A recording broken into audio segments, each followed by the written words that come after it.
Oh, for God's sake! Oh, what is happening? Oh, I want to say bad things.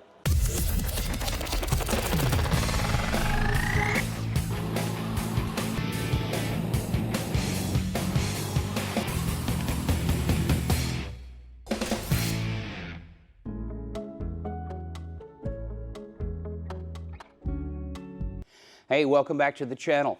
And I'm hoping that you're digging the progress and the major swings that we've been taking at the Garbage Camaro. There's a couple of pauses that I want to take. First of all, I want to say thanks. Thanks for subscribing, hitting the like buttons, and telling your friends about the channel. We're growing, and it's because of you. We appreciate you.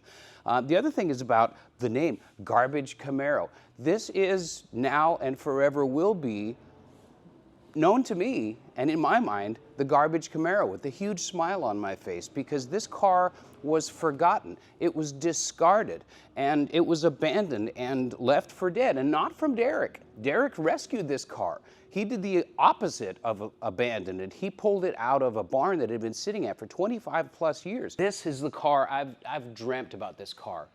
And so the cool thing is getting this from you. It was a parts car, right? It was a parts car for my 76 Rally Sport. It was a barn find parts car. Yep. And I thought it was way too far gone, and you saw it and was like, I have a vision and a goal, and this is what I want to do with that car. Yeah. I thought you was nuts, but now I see it. Now I'm seeing it.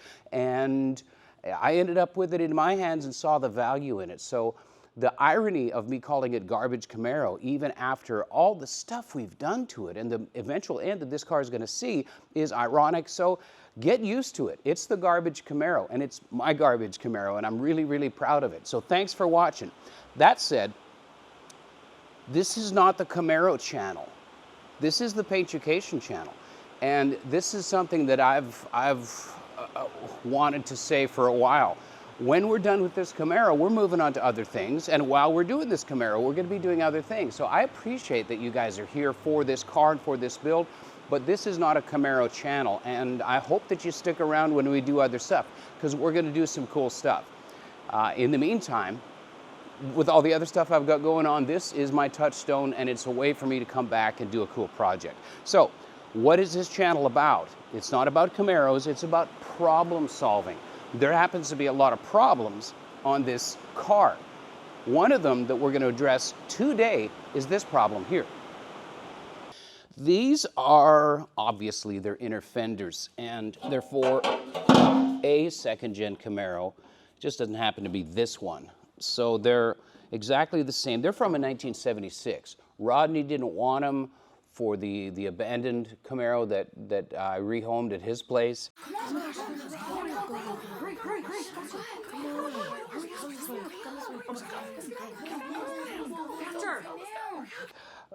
He's going to do other things. He's got some great aspirations for that car. He may even do his own carbon fiber stuff because he does that type of stuff as well. So these are from the 76 Rally Sport. They happen to be exactly the same as the inner fenders that came out of the 74 LT, but they don't fit the radiator support. The radiator support is different, and I'll show you that in a second. But here's what's different here. The way the radiator support, it bolts in there and there on the rad support. The one in this car is flat. Same over here, symmetrical, right? This is the battery tray from the 76. Now somebody has cut out what I'm assuming is a little bit of rusty metal, but I dug down here to see if these are savable, and look, that's super nice, good metal right there. So we're gonna do a little bit of hoodoo voodoo with the welding magic and the hot glue metal gun, and we're gonna save these things. But they have to bolt up to the radiator support. So now we're at a crossroads. Now we have a problem. I want to put inner fenders in because, hello, it's a street car, but I don't want to buy any more parts for this car. Between the engine that's happening and the suspension and the transmission, and then we've got a wiring harness sitting over there on the shelf. There's a lot of buying that we've been doing, and it's stuff that we need for the car. We need to make a good car out of it. So I didn't want to spend the money that it's going to take to buy the. Are they available? Sure. AMD has these all day long. they're about 150 bucks a piece. And when I order 2, now that's oversized shipping, so there's an add-on with that. And then there's tax, and then all that type of stuff. So it's going to be minimum about 400 bucks for me to get the ones that are supposed to go in this car. I'm fine with aftermarket. This car is 90% aftermarket on the sheet metal. These are not, they're OE, and so that's fine. They're in good shape otherwise, but here's the problem in here. What we have is our mounting points here and here. And on the other side, it's here and here. And it's pretty much flat. A little bit of a curve there, but it's not as aggressive as the one in the newer Camaros. They had to get some stuff out of the way because they had lateral bars and parallel bars to the frame rails and all that kind of stuff. They don't fit. And there's a big gap in the front. So what I'm going to do is show you guys that are doing this facelift conversion on a second-gen Camaro how to solve the problem of modifying your inner fenders to meet the new 1970 through 1973 radiator support, or the used one if you got a good used one. Chances are you probably didn't because they tend to rust out. So that's what this is about. So we're going to start with installing one of these guys and seeing what it is exactly that we need to do. And I just lied to you, and I said we're going to start with installing them. I'm going to clean these things up because there's paint flaking off, and there's dirt, and there's schmutz on them, and I'm going to go ahead and just kind of clean them off and wipe them down a little bit so it makes me feel better about it. So, yeah, in the meantime, we're pretty stable here. We're on jack stands. I made a lateral brace here. So now I know that I'm going to fit the inner fenders like they fit on the car, and we should be in good shape.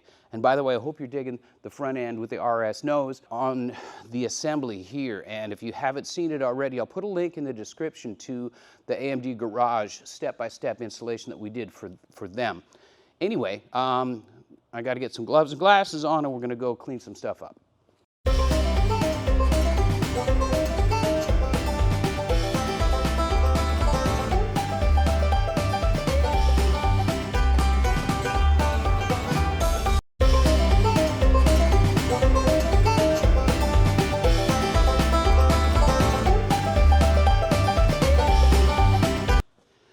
All right, so I'm going to start with this side because this is the side that the original ones was rotted out so bad.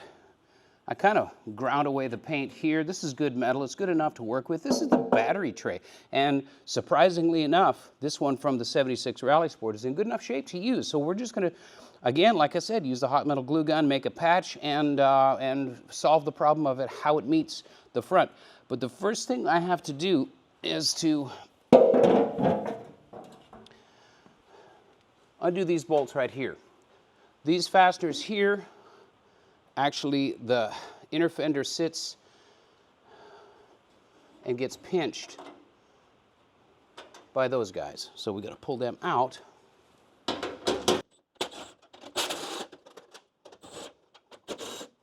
Even if I don't actually put them in there, that middle part needs to go in right there, and we bolt it in through these clips that are here in the perimeter. Now this might be a bit of a struggle, but I'm no stranger to the struggle bus.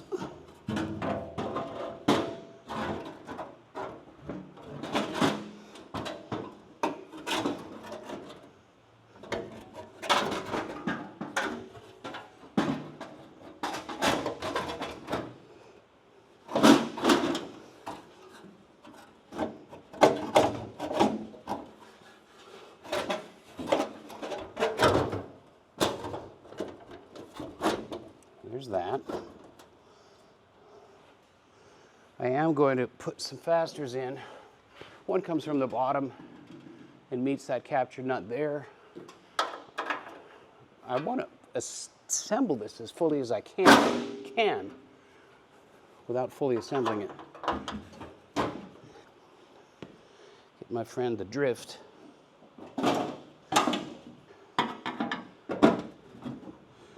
right, so that's what we need right there.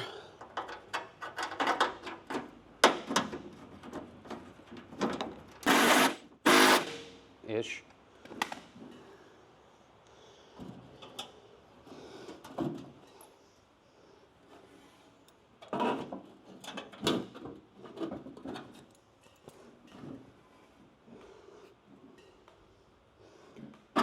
Well, maybe.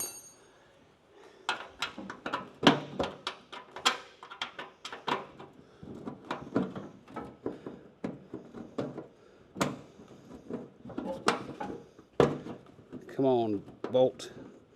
Just got to get you started. Okay. No. Ow. That hurts.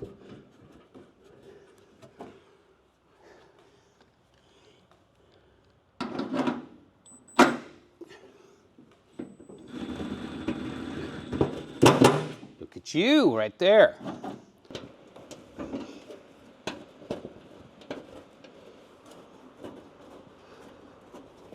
That actually dropped in. I kind of can't believe it dropped in.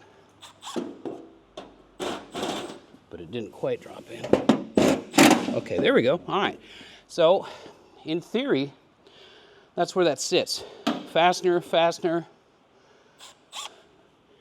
And then we've got our placement here. So you can see what doesn't fit. We try and keep the flashlight on and the cordless drill. We've got that.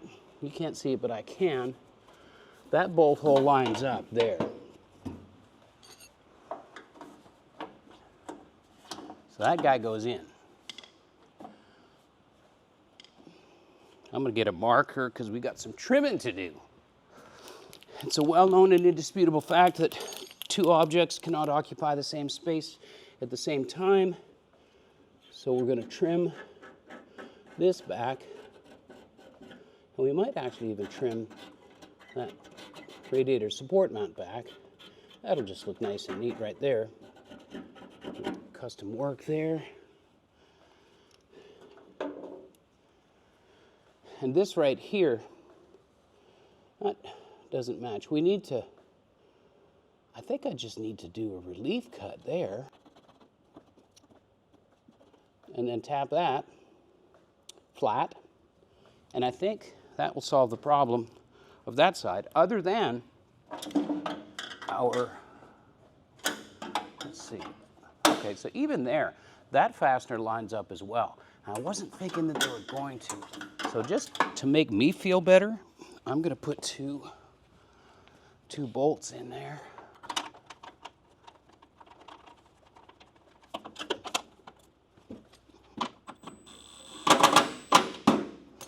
All right, so the goal of this exercise is to make this look super cool when you look down in here.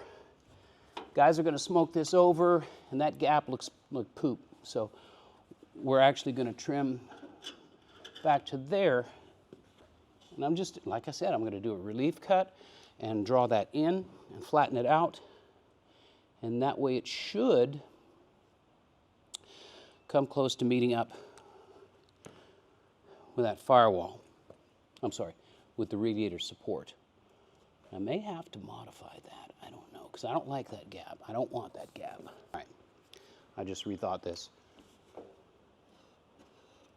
I'm going to trim it all the way back to there on the bottom and just flatten that whole flange out.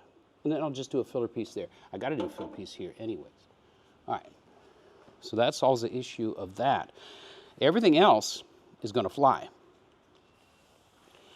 While I'm in here, what I did with Zed Sled, I didn't do much body work on all of this stuff because these are, you know, that's the OE stuff. But things like this in here, we can trim that. That's just crusty. These holes, I'm not sure how relevant these holes are going to be because we're changing everything, because I don't know if you've heard or not, we're putting a later model GM engine in this car. No! God, please, no! No! So I'm going to close these up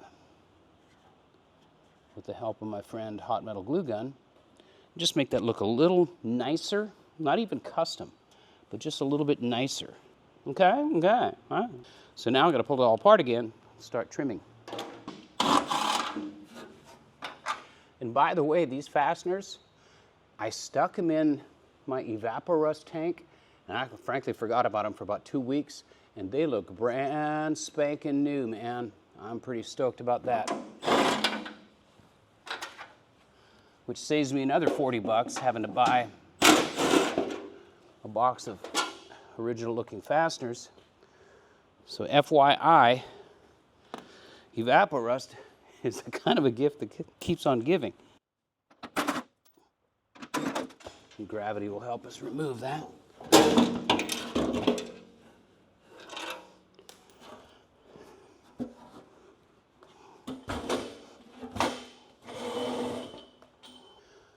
All right, so the first thing I'm going to do is my relief cut. And all I really have to do, since this hole lines up, I've just got to flatten this out and make it meet and become a flat piece right there instead of that gapped piece. So we're going to start with our cutoff.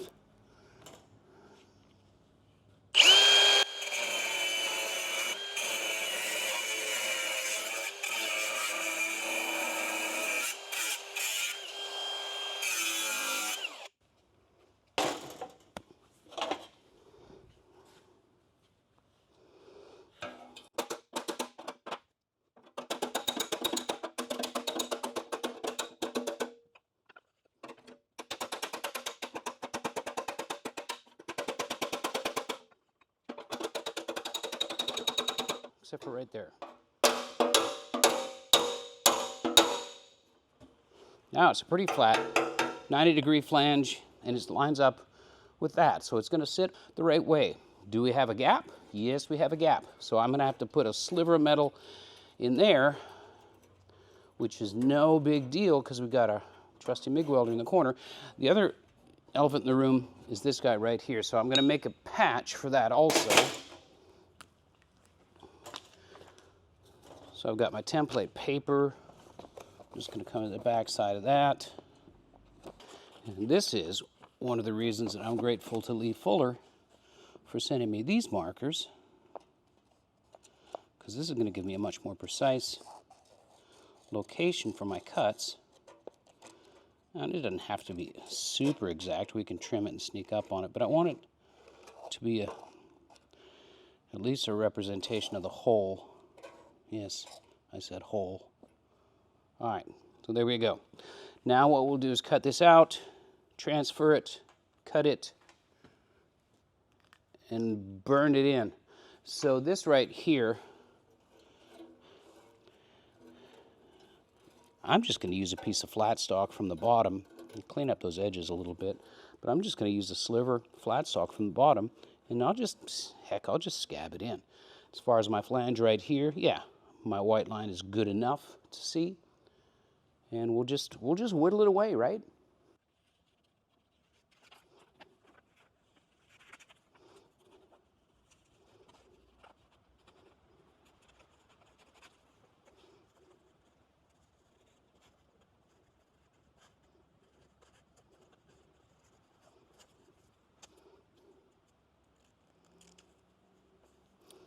We can call that good enough.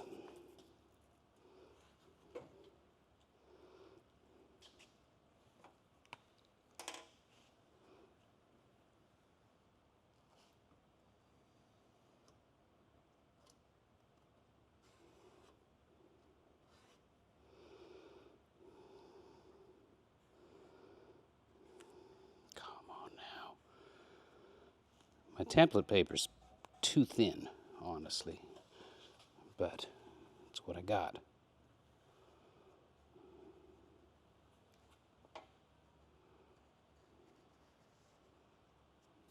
All right, trace complete.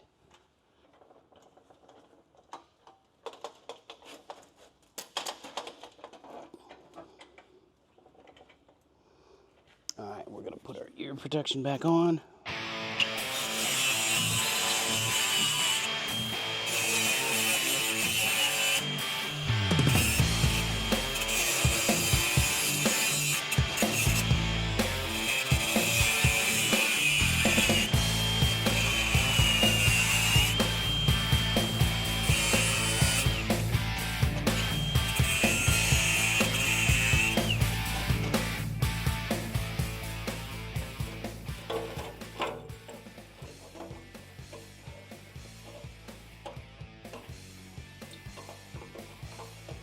Just close.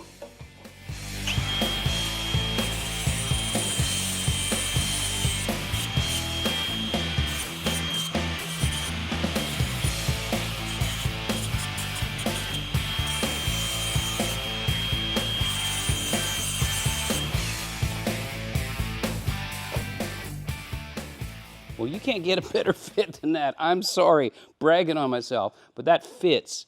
So I'm going to use some magnets and lock it in. We will start burning metal.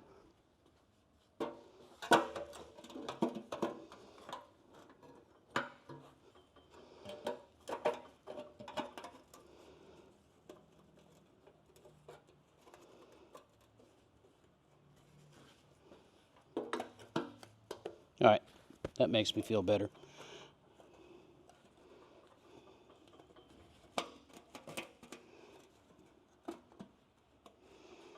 I'll just do a couple tacks and we'll massage the ends in and it'll be just fine. And Bob will be Uncle Bob once again. There we go, right there. Welder time.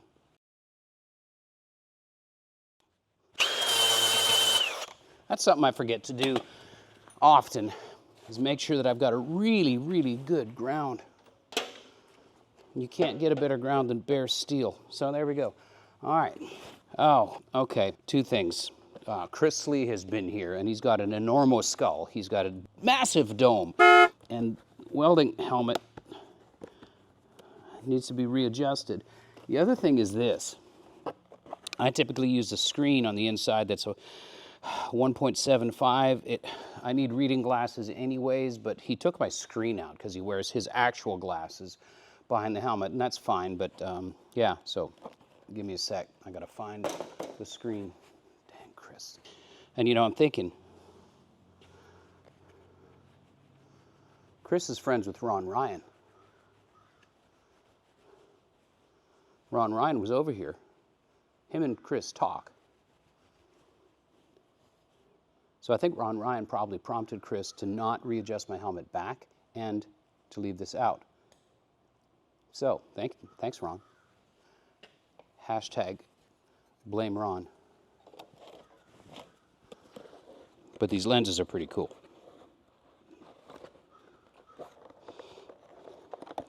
It's funny how much better my welding got when I started using one of these. All right, there we go. So now that's there. I can see. If I can see, I've got a better chance of getting a good weld. Is it going to be one of those days? I don't know. So far, not.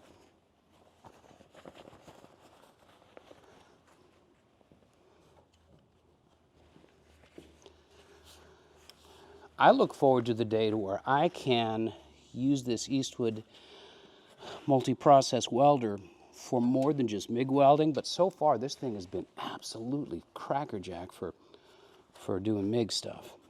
So I'm going to check.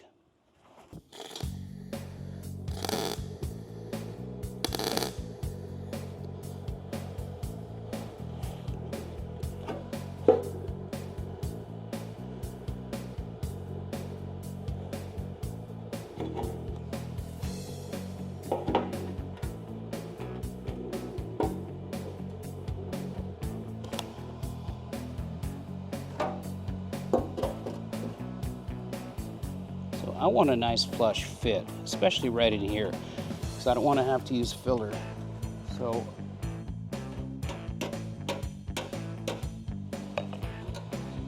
all right, so that gets me there.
That's it.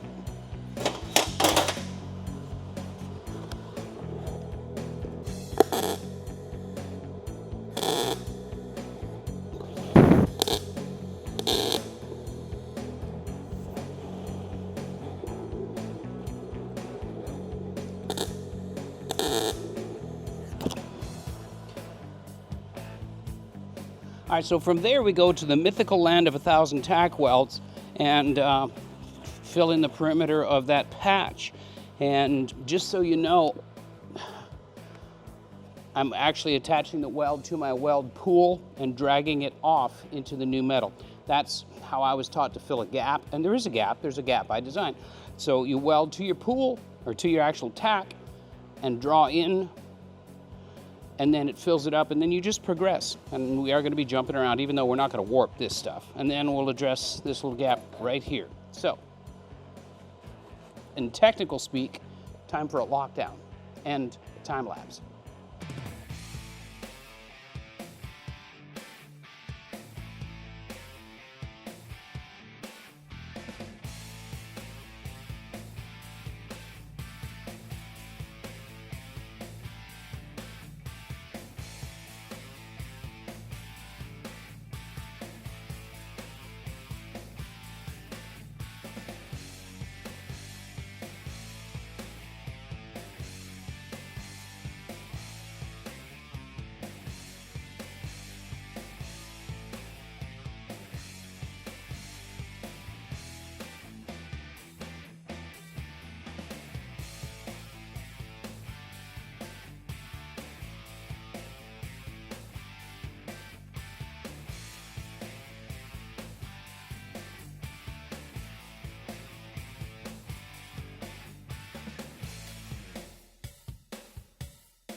All right, so we got good penetration, we got a nice perimeter weld there, and we got good metal now. So we stretched a little far right there. I'm gonna have to grind that down. It's typically more metal than I want to put in there, but it's fine. We could bridge that gap. Now we got to deal with this right here, and I may do this from the bottom, just because I got some frayed metal edges.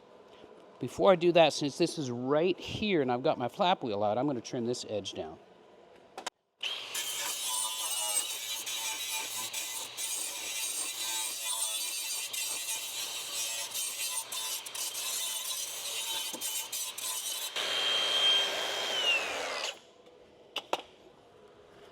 All right, invert.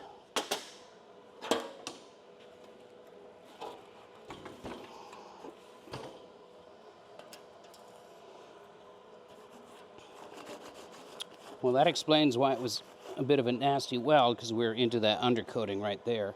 But you can see right now, right here, where our little questionably shaped gap is. So I'm going to clean that up a little bit.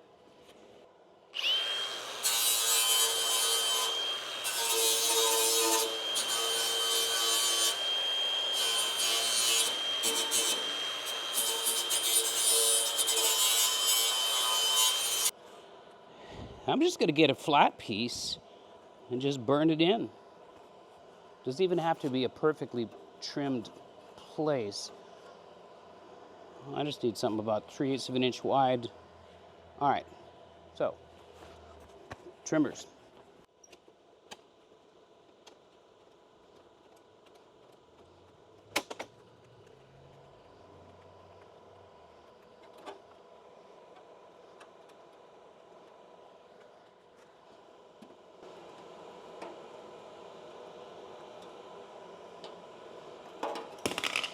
Let me try that again.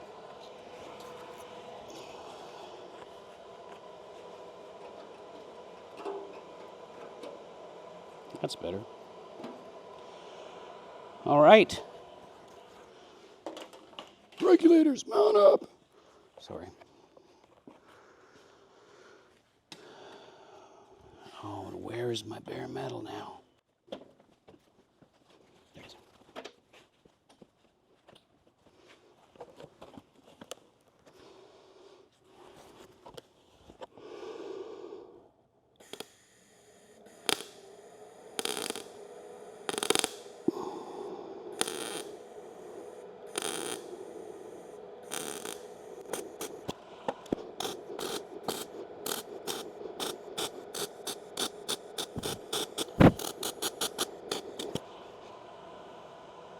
right, so that'll hold that. And this right here, see that gap? I don't know if you can see that gap. I'm gonna get a flashlight so we can see that gap. So that's the gap I'm talking about right there. We don't want that gap. So I can either weld it up or I can close it up.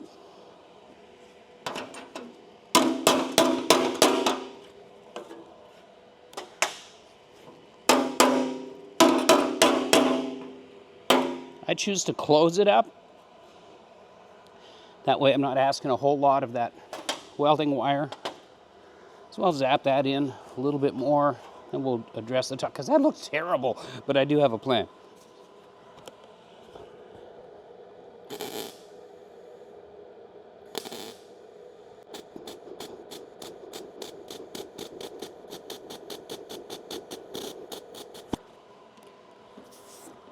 All right, now, hopefully I don't lose my ground. Nobody likes losing ground. Now what I can do is I can weld this from the inside edge. I've got a little bit of closing upping to do, a little bit.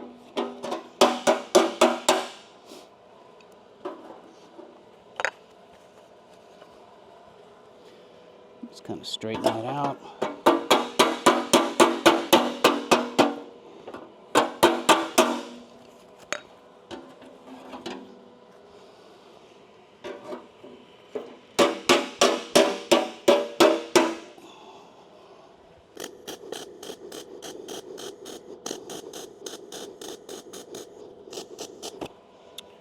And so that joined those pieces, except for that one spot.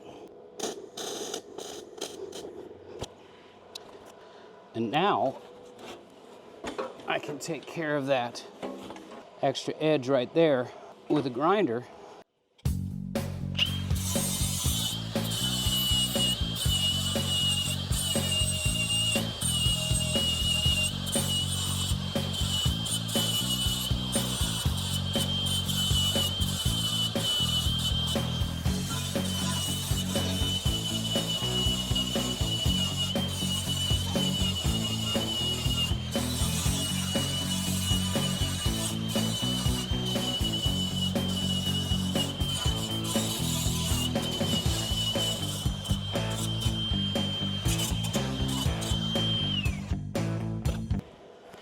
That takes care of that, rounds it off nicely. And if we have to do any other re-repair on that, it could be with primer or filler or something, but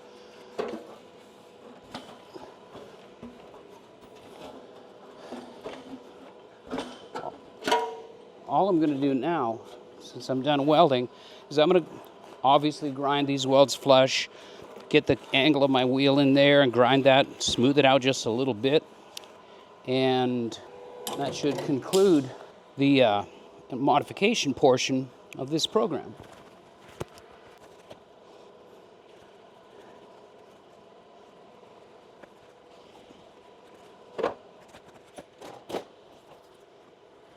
I'll find it in a second. You know that thing our mom used to tell us is you'd lose your head if it wasn't attached? Sometimes I wonder if mine's still attached. Oh, for God's sake! Oh! What is happening? Oh, I want to say bad things.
Well, I said it was done welding, but I'm not done welding because I want to fill in these holes. I'm going to have to fill them in eventually. Got the welder set up, might as well do it. We're going to do it by attaching this copper plate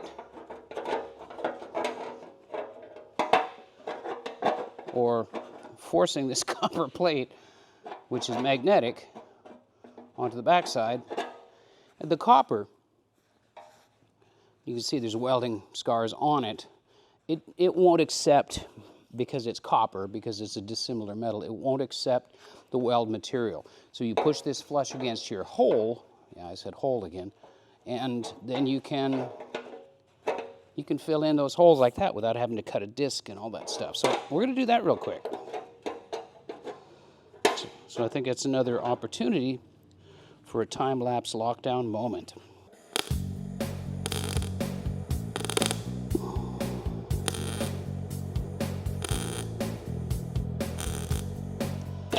All right, so I remembered that I had these. These are plug weld pliers that I got actually from the AMD catalog. And obviously what you can see is that there's got a copper backing, it's got a pinch, and space to do your weld in. So that lets us do something like that number right there. Put the copper backing, and then weld two-handed. The magnets weren't strong enough, and it's a curve, so my flat piece was a challenge to keep it back there, and I had to weld one-handed, and it was goofalicious. So basically what this allows me to do is do two-handed welding.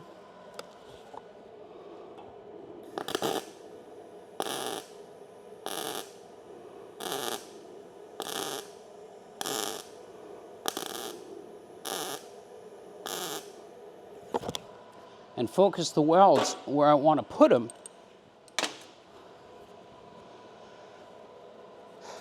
And that gets us with those holes filled up quite easily, right? So now we just grind that, and then we're going to test fit. So.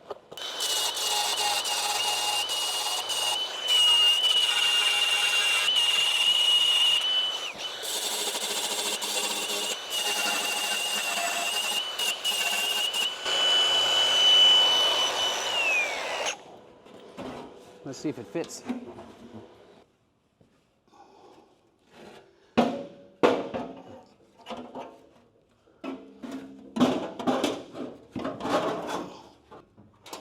Gotta go in there first.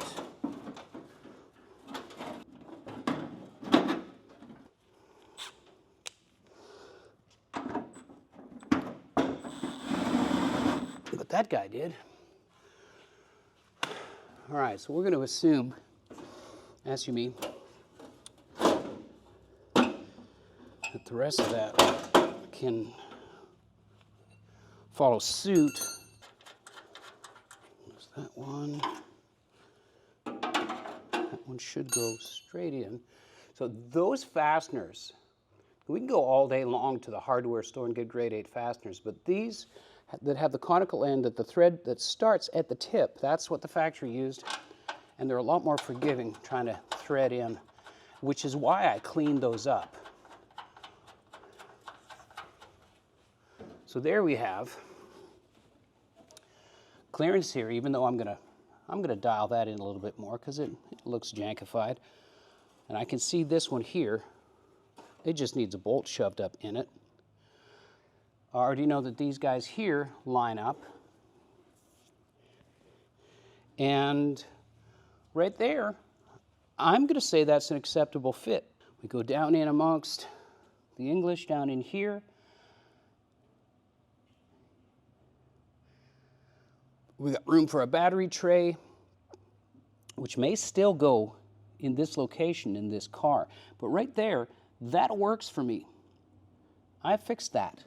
And we cleaned up the edge, and I saved myself about $400 by fixing these things. So, yeah, what's your time worth? And we're not done. We're doing this side. But what's your time worth? Well, I'm not even gonna qualify that. But I'm gonna leave that right there because, dang it, it looks good. And I'm gonna say mission accomplished on that project. So let's go to the other side. Let's see what we need to do over here. Now with this side here, let's take a look. I think that I can do some assuming here. I think what I need to do is just do exactly the same that I did on this side, So right here, we have pretty much a straight line. So if I do my relief cut on the bottom side of this, bring that out to match that profile, we can pretty much run a straight line, I think, and go right up to that point.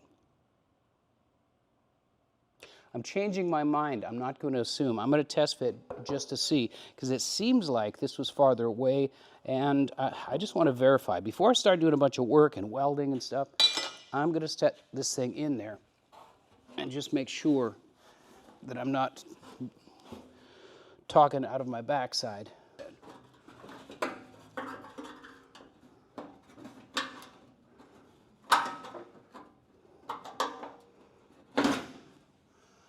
All right, okay.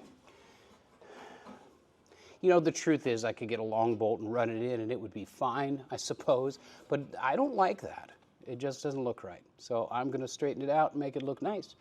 And this clearance is actually pretty okay, but we can do better and improve the way this thing looks. So I'm gonna do the same thing I did on that other side, flatten this out, and yeah, that way it looks symmetrical from side to side, right?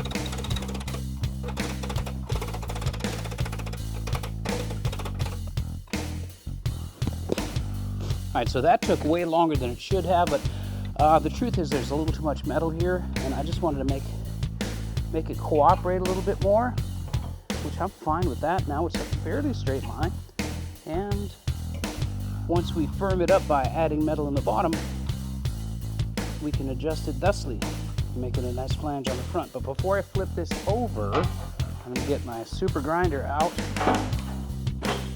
and I'm gonna round off some corners and flush this out. Just make this look neater. That right there, actually, I'm gonna hammer and towel that around right there.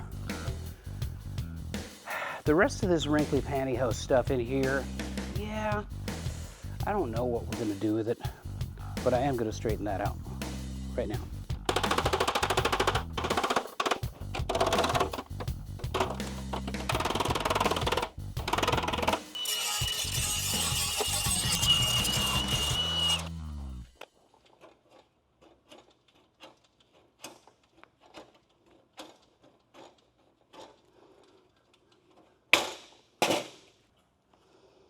There, that more or less matches that shape. So we'll lock that in place. Start burning.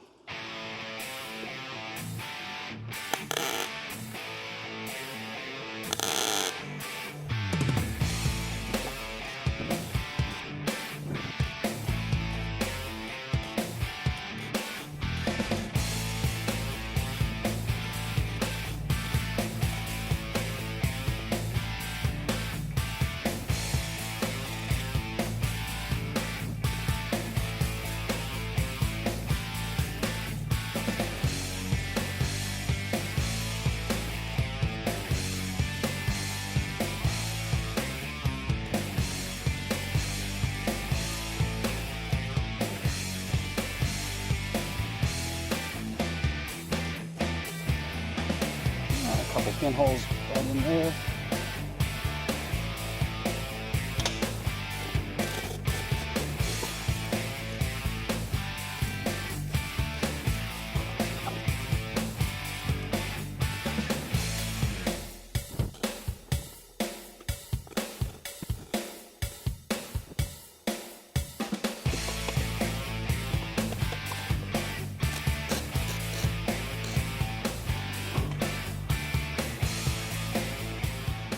All right, so let's just see What the H?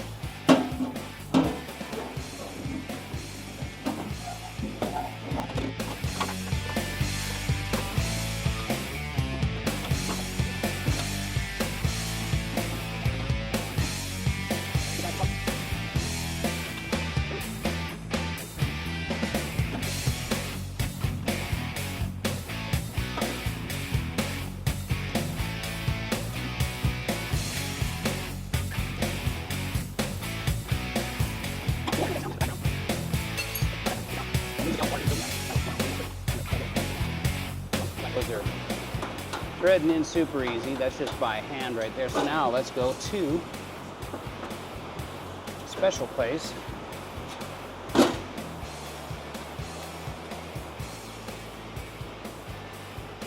And would you look at that?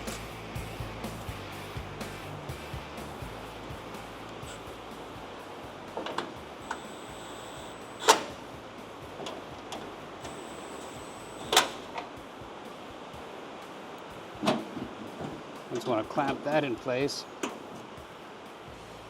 All the other holes line up. And typically there's the hinge and the brake booster. I don't know what was happening here. Whether somebody was trying to melt some access into, I don't know. But we're going to cover that up. I've got a couple of other holes here to fill in. And honestly, truth be told, here's what I think I'm going to do. Hang on. I think what I'm going to do, camera guy, you could come around to the front.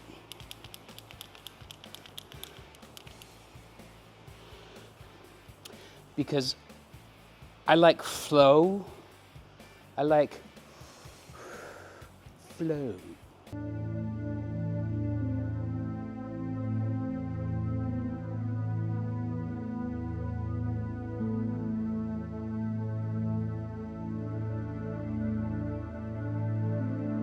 What I'm going to do here is probably just create some right there. Ish, whatever. I'll match the curve on either side and just give it a little bit of, not jaggedness. You know, when they built these cars, they were building so many of them at a time, and they just didn't have time to refine and correct and smooth and improve and all those things. So it's our opportunity. We can do that for them. So what I'm going to do right here and now is I'm going to take the W. Line, W, line. Win. This solves a problem that's honestly been kind of eating at me, nagging at me. So I like it. Stop complaining. I like this result. Solves a problem, save me some money. So there's another problem that I have had that I finally solved. I'm going to show it to you. The problem is headlights. So you can see the mock-up of the Rally Sport front end on Garbage, and it looks great. Incomplete. What's missing? Headlights. Headlights. So some of you guys in Camaro land probably knew this. Guys at Nasty Z28, you probably knew this, and I probably could have found it if I dug a little harder and knew what to search for. And certainly my buddy Russ over Double R Restorations, and by the way, he's doing a really interesting second gen, super detail oriented, so check his channel out. He's doing another second gen, and he goes down the rabbit hole of the minutia detail and all the stuff. He's doing a great job. So Russ, dude, I'm a disciple. But what I didn't know is that they changed the headlight buckets after 1973. Why on green earth would General Motors change the design of the freaking headlight bucket is beyond me. It absolutely blows me away. And literally while we were filming the conversion, I just assumed that I could just pop these in, and I didn't order any, so it stopped me in my tracks. So I ordered some from the Webernet, got them in, they're marked right and left, and they're different. They're a different height. The biggest difference is that there's only 2 adjusters on the earlier model, and they're for early Camaro, 70 to 73 Camaro, some GM pickup trucks. So what I want to do is satisfy this thing in my brain that says I'm failing on this, and I want to build up the headlight buckets. I want to see this front end with the headlights on it. So that's what we're going to do. I have conveniently used cable ties to fasten my headlight doors. Pull those guys out again because I didn't have the clips also. Again, this falls under the thing about you don't know what you're missing until you find out what's missing. But what we're going to do now is just pop this together. It is not rocket science, but it does require a little bit of procedure. So these are the adjuster screws that go into the plastic clips. All right, so what I'm going to do first is put the clips inside the recesses. We've got one there and one up on top.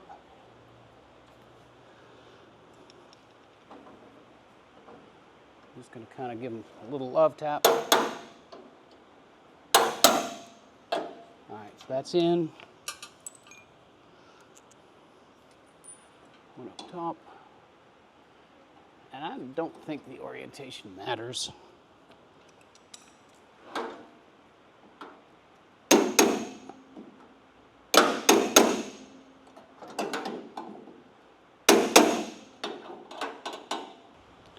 All right, so now we can thread in the adjusting screws, and I'm just going to go about halfway in.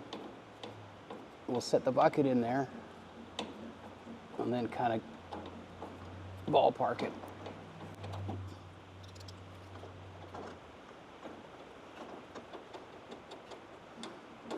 Normally what I'd do would be to match these up with the ones I took out.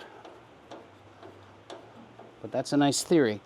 Okay, so now I'm going to set the bucket in. We've got a set spring here, or an adjusting spring, that we're going to put in as well. All right, so I'm going to try and seat this spring a little bit better.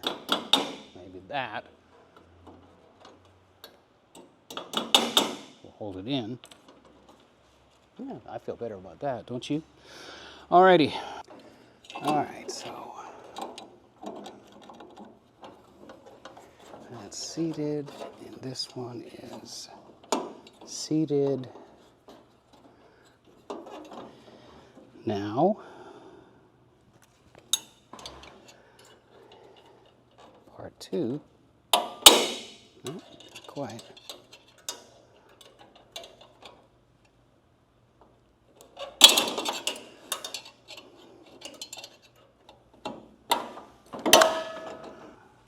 I thought I punctured the camera guy.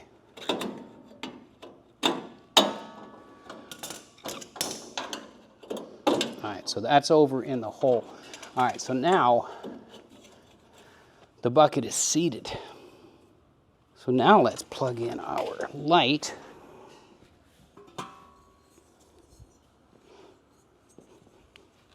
These are just seal beam headlights, of course, but I may be able to do a little better than these. I guess it would help if I had the headlight ring.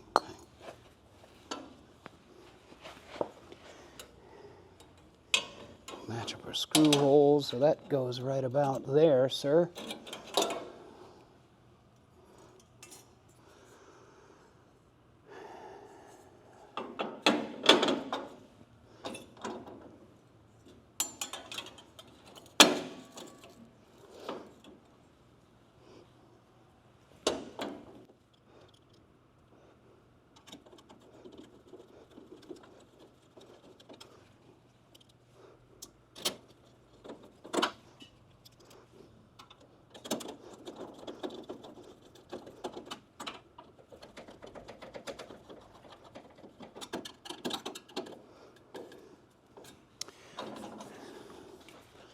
So that looks pretty spanky.